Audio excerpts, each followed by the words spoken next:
제가 목회를 하면서 가장 마음이 어려울 때가 있습니다. 바로 우리 성도님들이 예상치 못한 그런 고난을 당할 때 그런 마음이 듭니다. 몇 주 전에 먼 지방에 사시는 한 성도님께서 갑자기 전화가 왔어요. 극심한 우울증이 찾아와서 도저히 아무것도 할 수 없는 그런 무기력함과 또 절망감 속에 깊은 우울감에 빠져가지고 이거 어찌할 수 없는 거예요. 그래서 도움을 요청할 사람을 찾다가 목사인 저에게 제가 생각나서 이렇게 연락을 한 것이었습니다. 이 집사님은요, 평범한 믿음의 가정으로 지금까지 잘 지내왔어요. 그런데 어느 날 남편이 이단에 빠지게 되면서 이혼하게 되었고, 이 일로 인해서 자녀와의 관계가 굉장히 어려움이 생기는 그런 상황 속에서 모든 일상이 다 한순간에 무너지게 된 거예요. 그런 시간들이 이렇게 지속되면서 큰 우울감에 이제 빠져서 너무나 힘겨운 삶을 살게 된 것입니다. 그래서 제가 이제 전화로 상담을 하다가 도저히 그냥 이대로 전화를 끊게 되면 이분이 어떤 돌발적인 그런 상황을 선택할까 싶은 마음이 걱정이 들어서 제가 급하게 그분이 계신 그 지방으로 찾아가게 되었어요. 그렇게 무려 한 3시간, 4시간 동안 만나서 이제 말씀으로 위로하고 또 기도해 드리면서 이 집사님이 다시 회복되도록 힘을 낼 수 있도록 그렇게 하나님께 의탁하였습니다. 제가 이 상담을 마치고 하나님께 이런 질문을 하게 되었어요. 주님, 그저 믿음의 가정을 잘 세워보고자 힘써왔던 이 성도님에게 왜 이런 힘겨운 고난을 허락하십니까? 제가 목사임에도 불구하고 저 역시도 그 이유와 원인을 다 알 수 없기 때문에 그저 하나님께 묻고 기도하는 거예요. 그리고 그저 주님께서 그 집사님을 회복시켜 주시기를 간구하면서 그렇게 먼 길을 돌아왔던 시간이 있었습니다. 이처럼 우리 성도님들의 삶 속에서 만나게 되는 이런 가슴 아픈 고난의 문제들을 가지고 또 기도 제목을 나누고 함께 기도할 때마다 저 역시도 그 깊은 하나님의 뜻을 다 이해할 수가 없는 거예요. 그래서 때로는 낙심도 하게 되고 마음이 어려울 때가 자주 있음을 보게 됩니다. 지난주에도 우리 교회 한 권사님께서 그동안 큰 문제 없이 잘 지내시다가 심장 판막 수술이라는 큰 수술을 또 받아야 하는 그런 어려움 당하시는 상황들을 제가 이제 모습을 보았어요. 참 가슴이 아프더라고요. 또 그저께는 저녁에는 늦게 연락을 제가 전화 한 통을 받았는데 갑자기 한 성도님이 눈이 잘 안 보이게 되는 그런 급박한 상황이 되어서 주님 제발 그 건강과 시력이 잘 회복될 수 있도록 도와주십시오. 정말 마음 졸이며 그 밤을 기도했던 시간이 있습니다. 이렇게 우리 성도님들의 고난을 묵상하는 가운데 제가 한 책을 읽게 되었는데요. 고난이 선물이다라는 이 책에 보니까 믿음의 길을 걷는 저와 여러분의 인생에 주어지는 이런 알 수 없는 고난들이 있지만 그러나 이 일들이 결코 헛된 것이 아니다라는 것이 이 책에서 이야기하고 있더라고요. 세상에 누구도 고난을 원하는 사람은 없지만 그러나 그 고난을 통과한 믿음의 사람들이 깨닫는 공통적인 고백이 한 가지가 있다는 거예요. 그 모든 고난을 통과한 믿음의 사람들이 공통적으로 하는 그 고백은 바로 이것입니다. 지나고 보니 고난은 진정한 선물이었다. 지나고 보니 고난은 진정한 선물이었다. 우리 인생 중에 고난을 지날 때에는 너무 힘겹죠. 너무 고통뿐인 것처럼 보입니다. 그러나 이 그리스도인이 겪는 고난은요, 하나도 헛된 것이 없다라는 거예요. 그 고난의 시간이 지나고 나서 보면 그 고난이 있었기 때문에 내가 겸손함을 배울 수 있었고 또 성숙함을 이루어갈 수 있었고 하나님을 찾고 주님 앞에 나아가는 결정적인 기회가 되었다는 것을 우리는 깨닫게 되는 것이죠. 제가 오늘도 아까 광고했지만 최근에 우리 교회에 출산 소식들이 자주 들려서 너무나 감사한 마음이 큰데요. 그리스도인에게 있어서의 이 고난은요, 마치 이 출산을 앞둔 산모의 고통과 같다라는 거예요. 한 생명을 얻기 위해서 그 10달간의 그 산고의 고통은요, 경험해보지 않은 사람은 결코 알 수 없는 그런 모르는 고통이라고 합니다.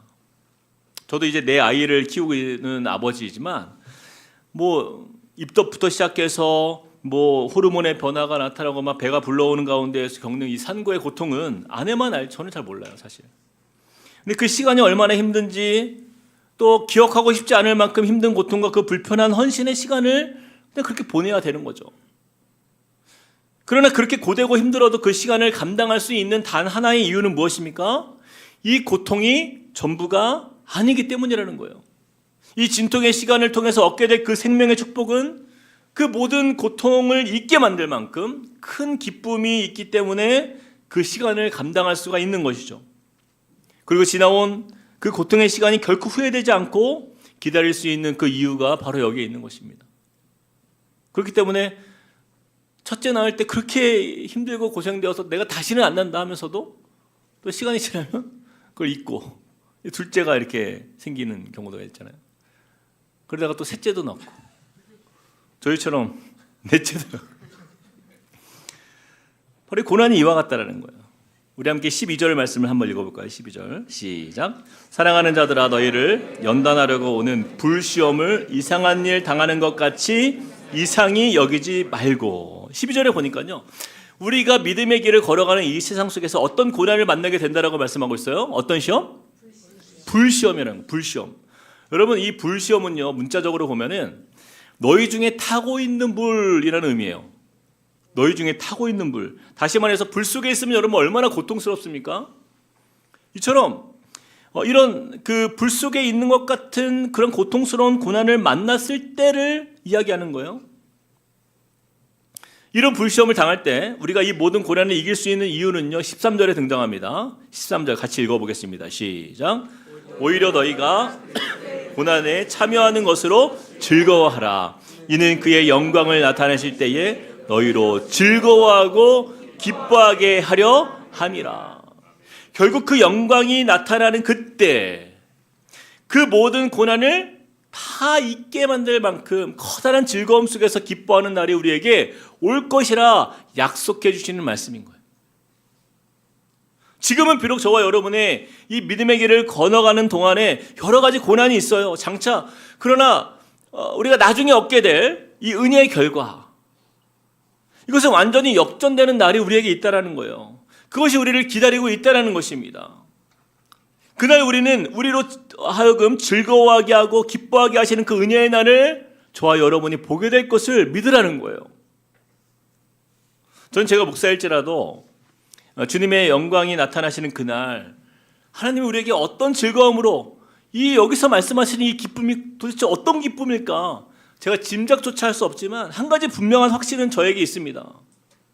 우리가 이 땅에서 여러 가지 막 불시험과 같은 고난을 마친 후에 주님 앞에서 얻게 되는 그 기쁨은요, 우리가 이 땅에서 경험한 그 어떤 최고의 기쁨과도 비교할 수 없는 더 어마어마한 기쁨이 반드시 있을 거라는 확신이에요. 우리가 세상에서 누리는 그 어떤 즐거움보다도 그날 우리가 얻게 될 그 즐거움은요, 비교할 수 없을 만큼 커다란 즐거움이 나에게 임할 것이라는 확신이 저에게 있습니다. 또한 그동안의 인생 속에서 경험한 말로 다 할 수 없는 그 고난의 아픔들이 다 잊혀질 만큼 큰 위로와 회복의 자리에서 크게 즐거워하는 은혜를 경험하게 될 줄로 믿으시는 우리 모두가 되길 축복합니다. 여러분, 이것이 바로 그리스도인에게 있어서 고난이 고난으로 그치지 않고 고난에서 복으로 인도하시는 하나님의 은혜인 거예요. 사랑하는 성도 여러분, 믿음이 무엇입니까? 우리 히브리서 말씀의 믿음은 뭐예요? 바라는 것들의 실상이요, 보이지 않는 것들의 증거라고 말씀했어요. 지금은 불같은 시험 속에 있어서 고통밖에 보이지가 않아요. 그 하나님이 말씀하시는 그 즐거움, 기쁨, 그런 기쁨의 날이 우리에게 과연 올까? 보이지가 않아요. 그러나 그것이 우리 앞에 있음을 믿고 보이지 않는 것을 받은 것처럼 우리가 그 증거를 가지고 삼고 우리가 나아가는 인생이 진짜 그리스도인의 삶인 것이에요. 그래서 우리 교회에도 보면요, 어떤 성도님이 계시는데 분명 지금 가정의 상황은 너무너무 힘겹고 어려워요. 분명히 고난 중에 있어요. 제가 이제 신방을 하면서 알잖아요. 그런데 그분의 얼굴을 보면요, 주일날 이렇게 지내는 모습을 보면 아무런 고난이 없는 사람처럼 정말 해 같은 얼굴로 살아가요. 저는 분명히 그분의 지금 상황을 너무나 잘 알고 있는데 도저히 그렇게 지금 이렇게 밝을 수가 없는 상황인데도 불구하고 성도들을 만나면 항상 밝게 인사해주고 오히려 주위의 어려운 성도들을 격려해주고 그리고 기도해주는 그 모습을 보면서 자, 그렇구나. 이것이 바로 정말 믿음의 사람의 모습이구나. 그런 깨달음을 얻는 거예요. 여러분, 그런 의미에서 우리 옆 사람에게 이렇게 한번 축복해 봅시다. 고난의 끝은 하나님의 축복입니다.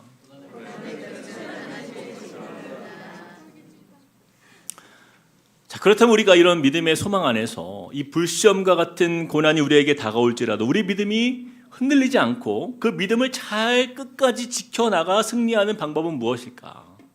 우리 함께 그 두 가지를 함께 좀 살펴보길 원합니다. 첫 번째입니다.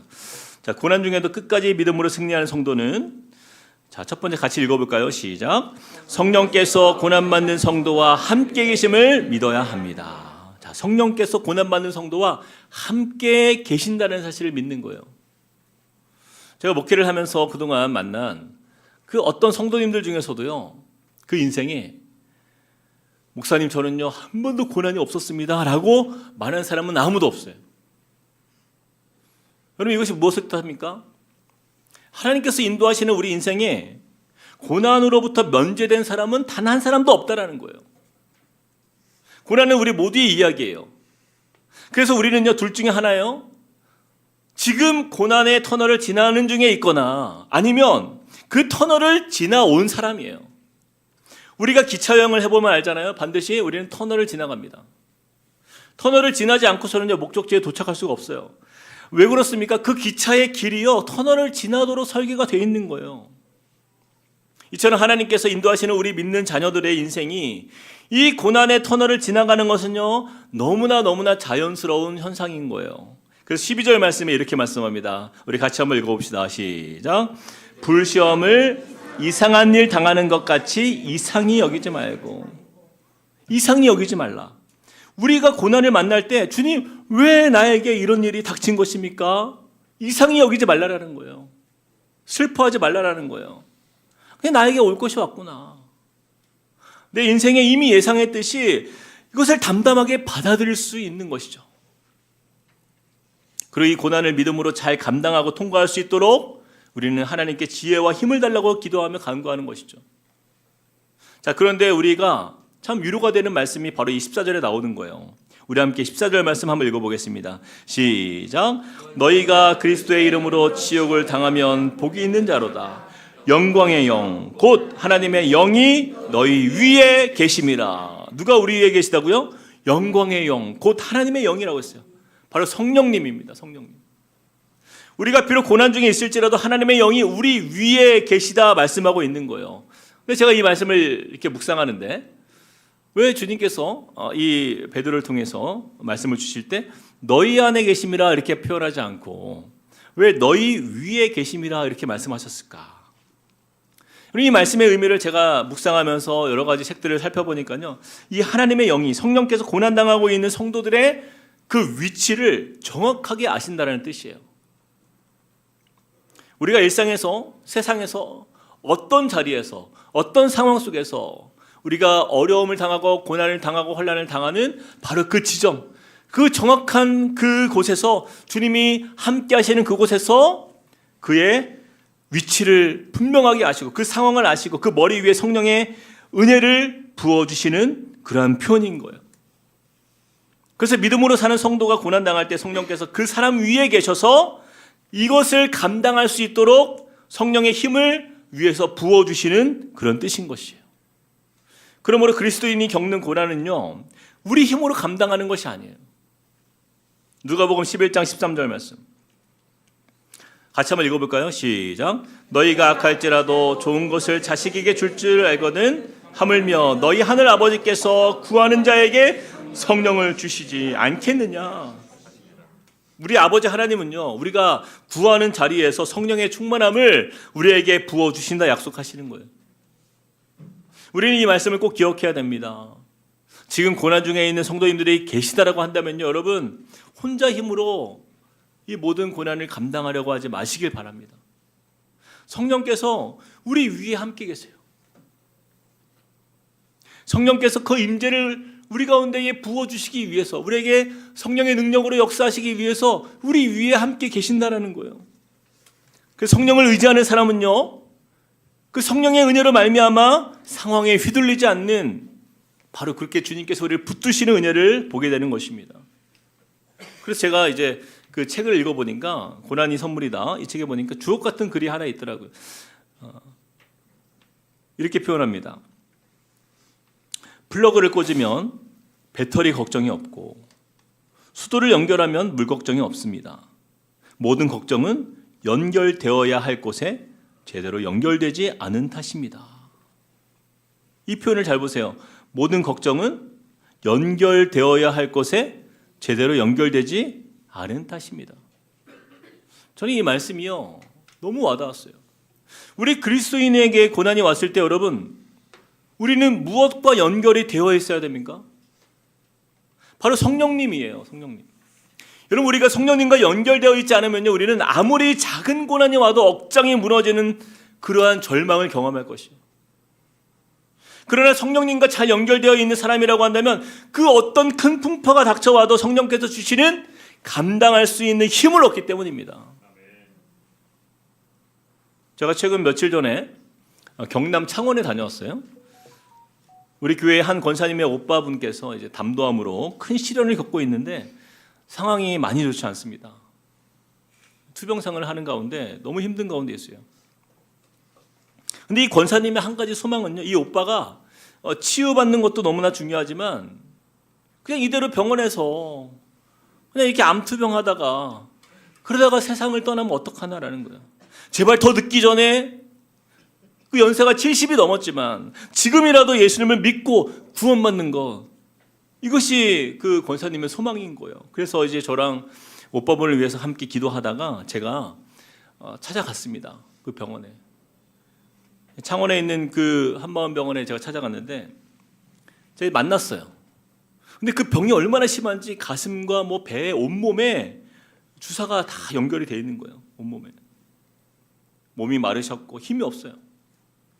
그래서 그동안 어떻게 살아오셨는지, 그리고 최근에 또 힘겨웠던 이 투병 생활의 시간 속에서 이 고난의 시간들을 어떻게 견뎌왔는지 제가 계속 이야기를 다 들었어요.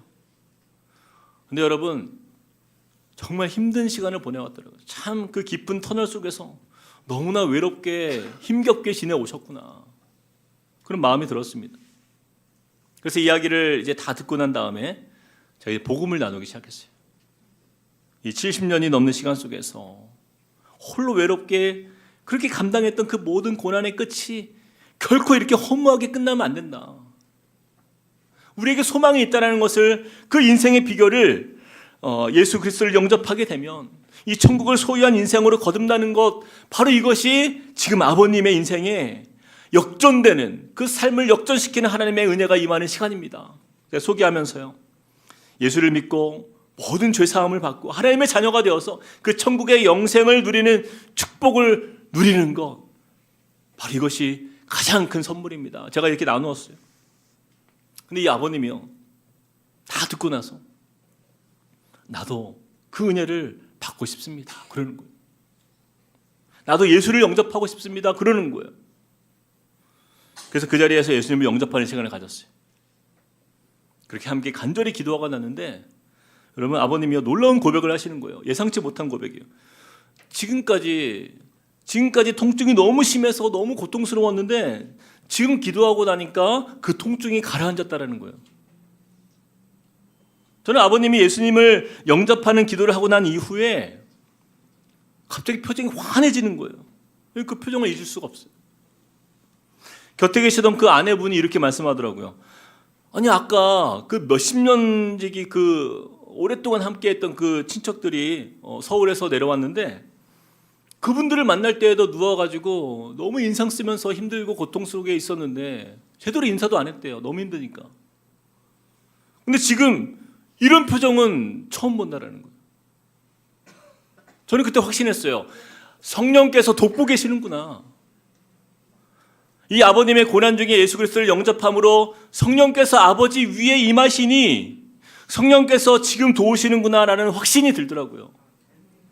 이야기를 다 마치고 이제 병실을 제가 나오는데요, 이분이 그렇게 아파가지고 그 누워 계셨던 그 아버님이요, 이 통증이 가라앉으니까 너무 밝게 인사하면서 제가 이대로 있을 수 없다. 그래서 그 링거 이렇게 막 꽂혀 있는 그걸 들고 저를 배웅해 주시겠다는 거예요. 그래서 엘리베이터까지 그 긴 복도를 지나서 거기까지 함께 걸어와서 인사를 해주면서 마지막으로 저한테 그렇게 얘기하는 거예요. 너무너무 신기하다라는 거예요. 지금만 같으면 내가 살 것 같다고. 너무나 감사하다고. 그래서 제가 약속을 드렸어요. 제가 다시 찾아오겠다. 비록 병원이지만 우리 같이 세례식을 갖자. 그랬더니 그렇게 하겠대요. 그래서 이번 주 금요일 날 가기로 했습니다. 세례식을 하기로 했어요. 사랑하는 성도 여러분, 우리 주님은요, 사랑하는 주님의 자녀가 고난 중에 있을 때 절대 그냥 두지 않으세요. 감당할 힘과 은혜를 주시는 우리 성령님이 우리와 함께 하심을 믿으시길 축복합니다. 오늘 말씀을 기록한 이 사도 베드로가 과거에 예수님과 함께 있었을 때에 그 예수님께서 제자들에게 주신 그 약속을 그는 기억하고 있었어요. 예수께서 너희가 나중에 고난을 당할지라도 반드시 너희를 돕는 분이 계시다. 그 이야기를 하신 적이 있습니다. 근데 베드로는 그것을 기억하고 있는 거예요. 우리 마태복음 10장 18절에서 20절 말씀, 그 베드로가 예수님과 함께 있었던 그 당시에 들었던 그 말씀 우리 같이 한번 보겠습니다. 제가 읽어보겠습니다. 또 너희가 나로 말미암아 총독들과 임금들 앞에 끌려가리니 이는 그들과 이방인들에게 증거가 되게 하려 하심이라. 너희를 넘겨줄 때에 어떻게 또는 무엇을 말할까 염려하지 말라. 그때에 너희에게 할 말을 주시리니 말하는 이는 너희가 아니라 너희 속에서 말씀하시는 이 곧 너의 아버지의 성령이시니라. 아멘. 여러분, 예수님의 제자들이요, 그들이 붙잡힘을 당하고 고난을 당하고 환난을 당했을 때, 그때 너희가 절대 혼자가 아니라는 거예요. 예수님이 말씀해 주시는 거예요. 미리 너희가 혼자가 아니다. 성령께서 너희를 도울 것이고 너희에게 할 말을 줄 것이니까 걱정하지 말아라 라고 말씀하고 있어요. 여러분, 이것이 바로 고난 중에 우리를 도우시는 우리 주님의 약속인 거예요. 사랑하는 여러분, 믿음의 성도는요, 고난 중에 있을지라도 우리를 도우시고 또 피할 길을 열어주시며 능히 감당할 힘을 주시는 하나님의 영인 그 성령께서 우리 위에 계심을 믿는 사람임을 꼭 기억하시길 축복합니다. 여러분, 성령이 임하시면요, 권능을 받는다 말씀했어요. 그 성령께서 주시는 은혜의 힘으로 우리가 당하고 있는 그 모든 고난을 우리는 넉넉히 감당할 수 있는 하나님의 사람이 되는 줄로 믿으시길 축복합니다. 우리 옆에 사람에게 이렇게 한번 선포합시다. 축복합시다. 성령께서 당신을 도우십니다. 아멘. 자, 두 번째, 자, 고난 중에도 끝까지 믿음으로 승리하는 성도는 어떤 성도인가? 같이 한번 읽어봅시다. 시작. 하나님이 책임져 주심을 믿고 맡겨야 합니다. 우리가 수영을 배워보신 분들은 아마 잘 아실 거예요. 여러분, 수영 처음 배울 때 초보자들이 물에 뜨기 위해서 가장 먼저 해야 될 일이 뭐예요? 힘 빼는 일이에요. 힘 빼는 일. 몸에 힘을 빼는 일. 근데 어때요? 처음에 물이 두렵잖아요. 그러니까 이 힘 빼는 게 너무 어렵습니다. 자꾸만 몸에 힘이 막 들어가요. 그러면 그럴수록 어떻게 돼요? 물에 가라앉잖아요. 물에 내 몸을 맡기고 온몸에 힘을 뺄 때 수영만큼 쉬운 게 없어요. 몸이 두둥실 이렇게 떠오르잖아요. 이거 마찬가지 원리예요. 우리가 고난 중에도 끝까지 믿음으로 승리하는 성도가 되기 위해서 우리가 해야 할 가장 중요한 일은요, 바로 우리의 힘을 빼는 거예요. 근데 우리는 고난이 닥쳐올 때 어떻게 됩니까? 힘이 들어가요. 우리가 가진 모든 것 내가 총동원해서 내가 이것을 헤쳐버리라 하고 힘을 줍니다.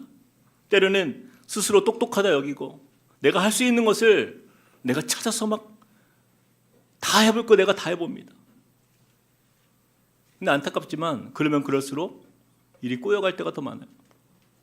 여러분, 가장 어리석은 사람이 바로 자신을 믿는 사람이에요. 자신을 믿는 사람이에요. 이것을 성경에서는 교만이라고 말합니다. 그 C.S. 루이스가 이 교만에 대해서 이런 말을 남겼어요. 교만한 이는 항상 내려다보는 사람을 말하는데 내려다보는 자가 어떻게 위의 것을 볼 수 있겠는가? 다시 한번 읽어보겠습니다. 교만한 이는 항상 내려다보는 사람을 말하는데 내려다보는 자가 어떻게 위의 것을 볼 수 있겠는가? 저는 이 말에 전적으로 동의가 돼요. 교만한 사람이요, 목이 뻣뻣해서 절대로 위의 것을 보지도 찾지도 않는 사람이죠. 그러나 겸손한 믿음의 사람은 어떤 사람이에요? 19절 말씀 우리가 읽었듯이 다시 한번 보겠습니다. 19절 시작. 그러므로 하나님의 뜻대로 고난을 받는 자들은 또한 선을 행하는 가운데에 그 영혼을 미쁘신 창조주께 의탁할지어다. 하나님의 뜻대로 고난을 받는 자들이 반드시 해야 할 일은요, 그 영혼을 미쁘신 창조주께 의탁하는 것이에요. 의탁하는 것. 교만한 자와 같지 아니하고 고개를 들어서 하나님을 바라보며 하나님께 의탁하는 사람. 여기서 의탁하다라는 단어는요, 모든 보호를 위탁한다는 거예요. 위탁. 그래서 완전히 내어 맡긴다라는 뜻입니다. 완전히 내어 맡긴다.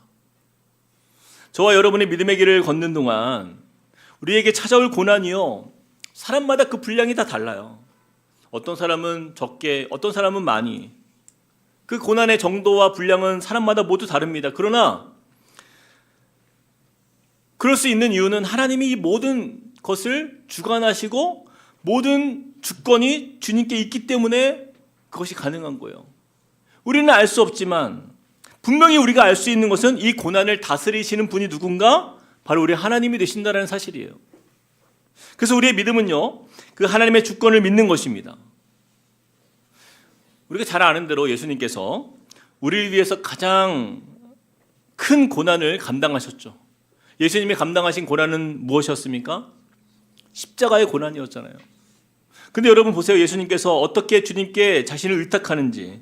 우리 누가복음 23장 46절 우리 같이 한번 읽어보겠습니다. 시작.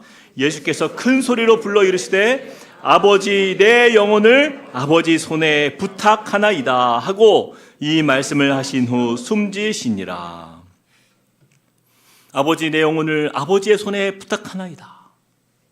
예수님은요, 마지막 숨을 거두시는 그 순간까지 하나님 아버지께 자신을 의탁하는 모습을 우리가 보게 되는 거예요. 사랑하는 성도 여러분, 가장 안전한 인생이 어떤 인생입니까? 그것은요, 고난 중에 우리의 고개를 들어서 하나님 아버지를 바라보면서 아버지의 손에 그 인생을 맡기는 사람이 가장 안전한 사람이에요. 왜 그렇습니까? 하나님은 미쁘신 분이시기 때문이다 라고 말씀하고 있어요. 우리가 읽었던 이 19절 말씀에 미쁘신 창조주라는 표현이 등장하잖아요. 그 영혼을 미쁘신 창조주께 의탁할지어다. 여기서 미쁘신 창조주의 의미는요, 영어로 a faithful creator. 그래서 이 a faithful, 믿을 수 있는 의미예요. 믿을 수 있는, 믿을 만한 하나님, 그분이 우리의 창조주가 되시고 우리가 믿을 만한 그 하나님께 우리의 삶을 맡길 때 그 사람은 가장 안전한 보장을 받는다라는 의미가 이 안에 포함되어 있는 거예요. 제가 이 말씀을 묵상하는데 이 찬양이 계속 제 마음에, 제 머릿속에, 제 입술에 계속 맴돌더라고요. 아시는 분들은 아실 만한 찬양인데, 요즘 찬양인데, 내 아버지 그 품 안에서 내 영혼은 안전합니다. 주 손길로 내 삶을 안으시니 그 평강이 나를 덮습니다. 나 비록 넘어지며 흔들리지만 은혜 안에 거하고 나를 붙드시니 내 생각을 주께로 돌리고 주시는 평강의 옷을 입습니다. 후렴 같이 불러볼까요? 주 약속 안에서. 주 약속 안에서 내 영혼 평안에 내 뜻보다 크신 주님의 계획 나 신뢰해 두려움 다 내려놓고 주님만 의지해 주 안에서 내 영혼 안전합니다. 여러분, 고난이 오면 두렵죠? 두려움이 우리 안에 가득하죠. 근데 두려움 다 내려놓고 주님께 의탁하는 거예요. 주님만 의지할 때 주 안에서 내 영혼 안전합니다. 사랑하는 여러분, 여러분들 다 보험 하나씩 다 들고 계시죠? 그런데 여러분, 한번 생각해 보세요. 우리 인생에 어떤 보험이 우리를 지켜줄 수 있습니까? 여러분, 세상의 모든 보험은요, 다 이 사후 처리되는 보험들이잖아요. 그렇죠? 그 보험을 들었다고 해서 내가 안전해진다? 아니에요. 이 보험은요, 다 문제가 일어난 다음에 보상을 주는 것들이지, 보험을 들었다고 내가 안전하게 내 자신을 지켜주는 게 아니잖아요. 이 보험이라는 그 단어 한문을 보니까 지킬보 험준할 험준한 것들, 험한 것들로부터 나를 지켜준다. 사실 이 보험이라는 말 자체가 틀린 말이에요. 그래서 이 보험이라는 단어가 차라리 보상, 보증, 차라리 이게 맞는 말 아닙니까? 그러나 우리 인생에, 우리 믿는 성도에게 있어서 진짜 보험이 있어요. 진정한 보험이 존재하시죠. 우리 창조주 하나님이십니다. 그래서 사도 베드로는요, 베드로전서를 기록할 때 이 부분을 정확하게 짚어서 표현한 거예요. 여러분, 신약 성경을 통틀어서 이 창조주 하나님이라는 이 표현, 이 단어가요, 신약 성경에서 딱 한 번 등장하는데 바로 여기서 등장하는 거예요. 베드로전서 4장 19절에서 미쁘신 창조주께 의탁할지어다. 왜 그렇습니까? 우리 하나님은 이 세상을 창조하셨을 뿐만 아니라 이 세상의 만물의 설계자가 되시고 우리를 주관하시는 그 만유의 하나님이 되심을 우리가 믿으라는 거예요. 구약 성경에 보면 그 사실을 믿고 하나님께 자신을 의탁했던 한 인물이 나와요. 우리가 너무나 잘 아는 사람이죠. 다윗입니다. 다윗. 그는요, 한 나라의 왕이었고 권세를 가졌고 또 위대한 인물로 추앙을 받았지만, 여러분, 이 다윗의 삶을 보면 한결같습니다. 하나님께 자신을 의탁하는 모습이 너무나 성경 곳곳에서 발견되어져요. 시편 18편 1절에서 3절 말씀이 이렇게 말씀해요. 나의 힘이신 여호와여, 내가 주를 사랑하나이다.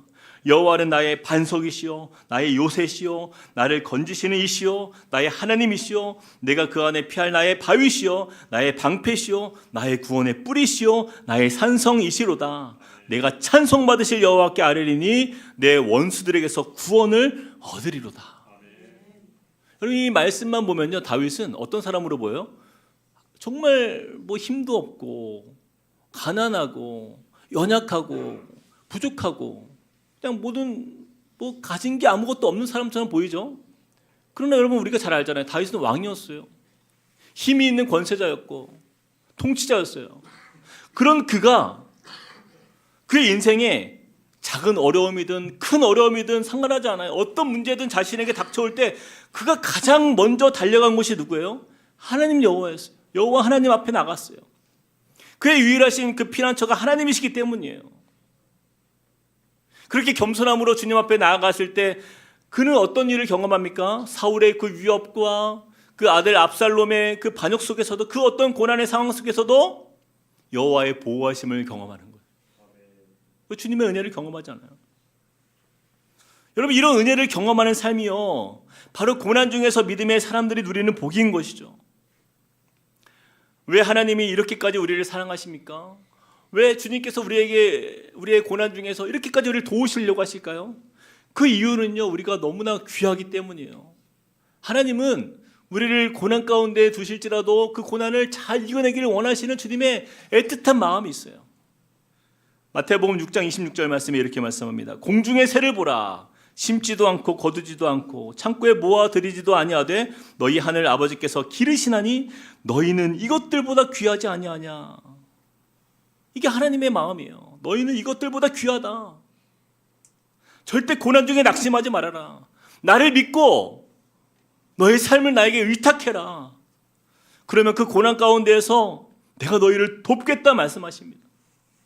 그래서 우리가 해야 할 일이 있어요. 우리 고난을 만나면 반드시 우리가 해야 할 일은 무엇이에요? 여호와 하나님을 찾는 거예요. 여호와 하나님 앞에 나아가는 거예요. 아모스서 5장 4절 말씀에 이렇게 말씀해요. 여호와께서 이스라엘 족속에게 이와 같이 말씀하시기를 너희는 나를 찾으라. 그리하면 어떻게 된다고요? 살리라. 고난 중에 사는 길은요, 여호와를 찾고 만나는 길이에요. 이사야서 55장 6절 말씀. 너희는 여호와를 만날 만한 때에 찾으라. 가까이 계실 때에 그를 부르라. 사랑하는 여러분, 우리가 인생 중에 겪는 그 고난의 경중을 따지지 말고요, 여러분, 조그마한 어려운 일이 닥치면요, 가장 지혜로운 사람은 어린아이처럼 하나님 앞에 달려가는 거예요. 어린아이가 아버지, 엄마를 이렇게 찾듯이 우리가 여호와 하나님을 찾고 그분 앞에 엎드리는 거예요. 우리의 믿을 만한 우리의 창조주 하나님, 그분이 우리를 기다리고 계십니다. 제가 말씀을 읽으면서 준비하면서 책을 보니까 이런 표현들이 있더라고요. 우리가 믿음의 길을 걷다 보면 저 깊은 골짜기와 그런 골짜기 같은 고난의 자리에 빠질 때가 있는데, 또 때로는 우리 인생길에는 오르막길이 있어요. 올라가는 길이 있어요. 높은 정상에도 올라설 때가 있다는 거예요. 그런데 우리가 기억해야 될 것은 이 골짜기와 그 정상은요, 서로 이어져 있다는 사실이에요. 이 둘은 결코 따로 존재하는 것이 아니라 고난을 통과한 자가 그 끝에서 그 영광을 누릴 수 있다는 거예요. 가장 밝은 별은 가장 어두운 밤에 빛나는 별이고, 가장 감동적인 노래는요, 가장 슬픈 밤에 부르는 노래라고 합니다. 믿음도 이와 같다라는 거예요. 믿음도. 가장 순전한 믿음은요, 가장 깊은 고난 중에서 이 고난의 길 끝에 만나게 될 그 영광의 주님, 세상에서 볼 수 없는 가장 큰 기쁨을 주실 그 하나님만 바라보며 끝까지 견디는 사람이 순전한 믿음으로 서시는 걸로 여러분 믿으시길 축복합니다. 말씀을 마무리하면서요, 이 책에 보니까 재미있는 표현이 등장해요. 14번 두드려 맞으면 14K가 되고, 18번 두드려 맞으면 18K가 되고, 24번 두드려 맞으면 순금이 된다. 고난이 많으면 많을수록, 또 고난이 크면 클수록 우리 믿음의 인생은요, 하나님 앞에서 더 값지고 순전한 정금이 되어가는 것입니다. 여러분, 이것이 바로 고난을 허락하시는 하나님의 의미인 거예요. 우리에게 고난이 없을 수는 없지만, 그럼에도 그 고난 속에서 우리의 믿음을 강하게 세워가시고 우리를 예수님께까지 자라게 하시는 그 은혜의 주님을 바라보면서 우리 마지막에 우리로 하여금 웃게 하시고 기쁨을 주실 그 주님만 신뢰하며 이 고난의 길을 믿음으로 통과하는 저와 여러분이 되시길 주님의 이름으로 축복드립니다. 우리 같이 말씀을 기억하면서 찬양하시겠습니다. 예수 늘 함께 하시네. 이 가사의 고백처럼 고난 가운데 우리가 고단한 인생을 살아가고 힘겨운 오늘을 우리가 만나게 될지라도 여러분 너무나 걱정하지 마세요. 두려워하지 마시기 바랍니다. 우리가 주 앞에 나아갈 때 성령께서 우리 위에 계시고 우리의 삶을 주님께 의탁할 때 주님이 도우시는 은혜를 주신다 약속하셨어요. 그 은혜를 기억하면서 우리 함께 찬양하시겠습니다.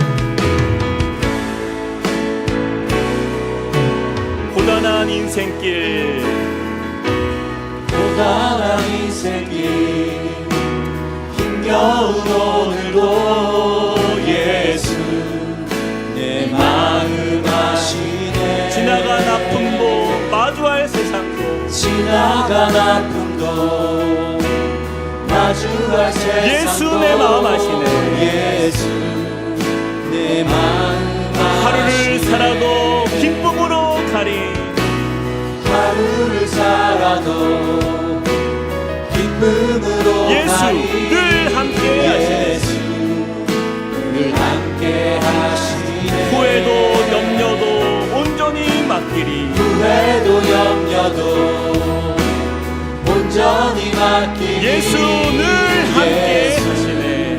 늘 함께 우리의 믿음의 눈을 들어 하시네. 주님을 바라봅시다.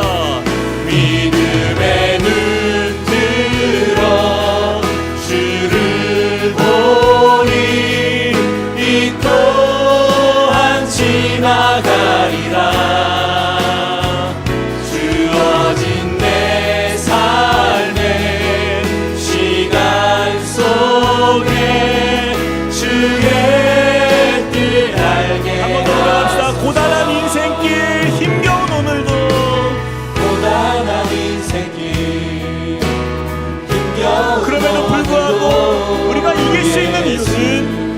주님께서 우리의 마음을 아시고 우리 가운데 함께 하십니다. 지나간 아픔도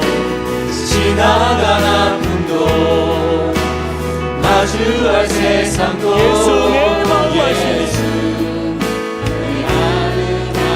하루를 살아도 기쁨으로 가리 하루를 살아도 기쁨으로 가리 예수 늘 함께 하시네 후회도 염려도 온전히 맡기리 후회도 염려도 온전히 맡기리 예수 우리와 함께 하시는 주님을 바라보면서 함께 하시네 우리가 겸손하게 믿음의 눈을 들어 주님을 바라봅니다. 믿음의 눈 들어 주를 보리 이 또한 지나가리라 주어진 내 삶에 주어진 내 삶에 시간 속에 시간 주의 속에 뜻 알게 하소서.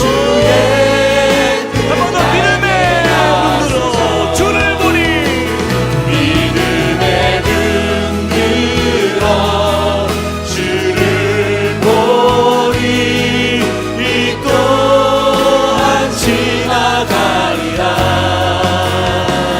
주어진 내 삶의 시간 속에 주의 뜻 알게 주의 뜻 알게 하소서 우리 들은 말씀을 기억하면서 함께 기도하길 원합니다. 우리 주님이 말씀하십니다. 너는 결코 혼자가 아니다. 너는 혼자가 아니다. 온몸에 힘을 주고 이 고난의 길을 내가 어떻게든 통과해 보려고 애쓰고 힘쓰는 것, 물론 그 마음도 너무 귀하지만 그러나 그러면 그럴수록 가라앉는 것처럼 어쩌면 우리의 인생이 더 낙심의 자리로 내려갈 때가 있습니다. 그럼 우리에게 주님 말씀하세요. 영광의 영 곧 하나님의 영이 너희 위에 계십니다. 그 성령님이 너와 함께 하시는데 그 성령의 도우심을 받아라 말씀하십니다. 또한 너의 삶의 그 문제 창조주께 의탁할지어다. 우리에게 우리가 믿을 만한 그 하나님, 우리가 신뢰할 만한 그 하나님이 우리와 함께 하시는데 우리가 그분께 우리의 삶을 맡기는 거예요. 주님, 나의 삶 속에 정말 사람들에게 말하기조차 어려운 힘겨운 나의 고난의 문제 있습니다. 이것을 주님 이 시간 성령의 능력 의지하여 또한 우리가 힘을 내길 원합니다. 감당길 원합니다. 또한 돌파할 수 있도록 은혜 더하여 주시고 나의 모든 삶 이 시간 주님께 의탁하오니 주님 주 안에서 안전한 믿음의 삶을 살아가며 그 안에서 해결받고 또한 구원을 얻고 소망을 발견하는 믿음의 삶이 되게 해달라고 우리 같이 한번 기도하며 나아가시겠습니다. 사랑의 하나님, 주님 앞에 우리의 모든 삶의 문제를 맡깁니다. 하나님, 우리의 연약한 인생길을 걸어가면서 하나님 온몸에 힘을 주고 내가 살아갔던 나의 모습들을 반성합니다. 이 시간을 얘기하며 나아갑니다. 하나님, 우리의 모든 삶의 문제, 가정의 문제, 하나님 우리 배우자의 문제, 자녀의 문제까지 또한 건강의 문제, 사업의 문제, 여러 가지 아버지 하나님 너무나 두렵고 우리의 마음이 어려운 상황이 있지만 하나님 그러나 그 상황 속에서 우리를 도우시는 성령의 인재를 갈망합니다. 주님의 도우심 안에 거하게 하여 주시고 하나님 이 모든 문제 속에서 우리를 이기게 하시는 그 성령의 충만한 모습, 그 도우심 속에서 하나님 우리가 소망을 보게 하여 주시고 힘을 얻게 하여 주시고 하나님과 우리의 삶의 모든 문제를 주님께 의탁하며 나아갑니다. 주님의 뜻 가운데 서게 하여 주시고 우리의 삶을 경영하시고 우리의 삶을 지키시고 우리 창조주 하나님께서 우리의 삶을 맡아 주시옵소서. 우리의 가정을 맡아 주시옵소서. 주님께 의탁하며 나가는 주님의 백성들을 보호하시고 인도하시는 우리 하나님 아버지의 그 은혜를 보게 하여 주시옵소서. 하나님의 그 능력 안에 거하길 원합니다. 그 소망 안에 거하길 원합니다. 주여 우리 가운데 이루실 주님을 보게 하여 주시옵소서. 우리 이어서 한 번 더 기도합시다. 우리 주변에 걱정과 근심과 염려로 가득한 우리 가정의 식구들이 있다면 또한 고난 가운데 처해 있는 우리 주변의 이웃들, 우리 성도들이 있다면 우리 그들을 좀 기억하면서 그들을 중보했으면 좋겠어요. 주님, 오늘 주신 말씀을 통하여서 하나님 저들이 어디에 있든지 그 성령께서 그 위에 계심을 믿게 하여 주십시오. 저들이 지금 너무나 낙심해 있습니다. 두려움 가운데 있습니다. 하나님, 정말 저들의 가정을 주여 긍휼히 여겨주시고 또 저들의 삶을 주님 맡아주시고 책임져 주셔서 하나님, 저들의 이 모든 문제 속에서 하나님, 낙심하고 절망한 상태에서 깨어 일어나 정말 살아계신 주님을 만나게 하여 주시고 이 일로 인하여서 우리의 구원자 되시는 주님을 깊이 깨닫고 경험하는 믿음의 삶으로 회복시켜 주시옵소서. 우리 그분들을 생각하면서 우리 같이 한번 중보하며 함께 기도하며 나가시겠습니다. 사랑의 하나님, 역사하여 주시옵소서. 하나님, 우리 주위에 있는 고난당에 있는 아픔 가운데 있는 하나님, 안타까운 우리 성도들이 있습니다. 하나님, 저들의 삶의 문제를 받아주시고 주님이 역사하여 주시고 그들의 삶 속에 하나님의 도우시는 은혜로 하나님 일어서게 하여 주시옵소서. 하나님, 주님이 돌보시는 은혜, 하나님이 함께 하시는 은혜로 하나님 일어서길 원합니다. 하나님, 역사하여 주시고 그 어려움 속에서 주님의 크신 역사를 보게 하여 주시옵소서. 하나님, 그들이 혼자가 아니라 그들이 일을 스스로 감당하는 것이 아니라 우리를 돕는 하나님의 계심을 믿고 하나님, 그 은혜 안에서 소망을 발견하게 하여 주시옵소서. 이를 통하여서 주님을 경험하게 하여 주시옵소서. 이를 통하여서 주님과 관계가 세워지게 하여 주시옵소서. 하나님, 정결성의 삶에 그 기쁨들을 보게 하여 주시옵소서. 하나님, 믿음으로 걷게 하여 주시고 하나님, 그 모든 상황들 하나님, 너무나도 두렵지만 어려움이 있지만 그러나 우리에게 힘주시는 주님, 그 우리가 믿고 신뢰할 만한 주님을 만나는 은혜 허락하여 주시옵소서. 아버지 하나님, 충만케 하여 주시고 주님 역사하여 주시옵소서. 주님의 그 사랑으로 함께하여 주시옵소서. 인도하여 주시옵소서. 우리 다 함께 그 자리에 일어나서 우리 함께 찬양하며 나가시겠습니다. 내게 허락하신 시련을 통해 나의 믿음 더욱 강하게 자라나고 내게 허락하신 시련을 통해 나의 믿음 더욱 강하게 자라나고 험한 산과 골짜기 지나는 동안 주께 더 가까이 나를 이끄시네. 내가 겪는 시험이 어렵고 내 주님보다 크지 않네. 내 주님보다 크지 않네. 내 앞에 바다가 갈라지지 않으며 내 앞에 바다가 갈라지지 주가 나로 바람이 걷게 하네. 주가 나로 바람이 우리 함께 선포합시다. 나는 믿네. 나는 믿네. 주의 능력으로 내 삶 새롭게 되리. 나는 믿네. 주의 능력으로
너희가 그리스도의 이름으로 치욕을 당하면 복이 있는 자로다. 영광의 영 곧 하나님의 영이 너희 위에 계심이라. 그러므로 하나님의 뜻대로 고난을 받는 자들은 또한 선을 행하는 가운데 그 영혼을 미쁘신 창조주께 의탁할지어다. 사랑의 하나님, 감사합니다. 오늘 주신 말씀을 우리의 마음에 담고 우리가 주님 이 땅을 살아가면서 때로는 너무나 고되고 외롭고 지치고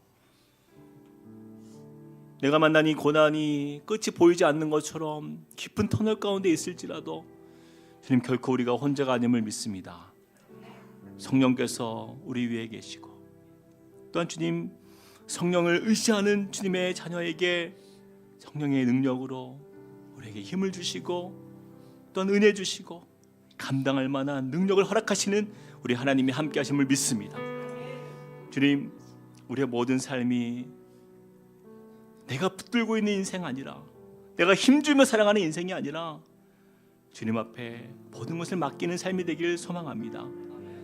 믿을 만한 우리 하나님, 신실한 우리 창조주 하나님, 주님 우리의 삶을 아시고 우리를 이끌어 가실 때에 주님께 의탁한 주님의 백성들을 결코 실망시키지 않으시고 결코 좌절 가운데 낭만케 두지 않으시고 우리를 가장 아름다운 정금과 같은 인생으로 바꾸어 주시는 주님을 보게 하여 주시옵소서. 비록 고난의 길에 머물지라도 그 끝에서 우리가 상상할 수 없는 즐거움과 감사와 기쁨으로 우리를 회복해 하실 그 영광의 주님 기대하며 믿음의 길을 다하는 주의 백성 되게 하여 주시옵소서. 이제는 우리 주 예수 그리스도의 은혜와 하나님 아버지의 크신 사랑과 성령님의 감동과 교통하심이 오늘 말씀을 통하여서 고난이 다가올지라도 믿음으로 끝까지 승리하며 주님과 동행하는, 또한 그렇게 살기를 결단하며 나아가는 주님의 백성들 머리 위에, 그리고 그 가정과 함께 꿈꾸는 교회 위에 이제로부터 영원토록 함께 하시기를 간절히 축원하옵나이다. 아멘.